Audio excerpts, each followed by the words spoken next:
খুব সুন্দর লাগছে তো। খুবই সুন্দর ফুল দিয়ে হাতকে সাজিয়েছে ছোট ভাই আমাদের। বাহ, খুব সুন্দর, অত্যন্ত খুব সুন্দর, চমৎকার, চমৎকার। খুবই তার বুদ্ধিটা অত্যন্ত সুন্দর। তা কেমন ঈদ করলা তুমি এবার? ভালো। ভালো।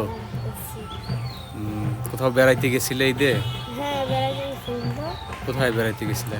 এগুলো এগুলো ফুল দিয়ে অনেক কিছু বানানো যায়। তাই নাকি? হাতের নখ আর হলো যেগুলো যেকোনো একটা জায়গায় লাগাতে পারবেন। তাই নাকি? হ্যাঁ, হাতেও লাগাতে পারবেন, পায়েও লাগাতে পারবেন। এই ফুলে তো মিষ্টি থাকে, খাওয়া যায় মধুর মতো। মধুর মতন, কিন্তু এখন তো এরা এটা এটা বেশি বাজারে আসেনি। তাই না? হ্যাঁ, এই ফুলগুলো গোলাপ ফুল সবচেয়ে ভালো ফুল। ফুলটি ওই গোলাপ ফুল যে সঙ্গে সে ওদের পাগল হয়ে যায়। গোলাপ ফুল। হ্যাঁ, গোলাপ ফুল।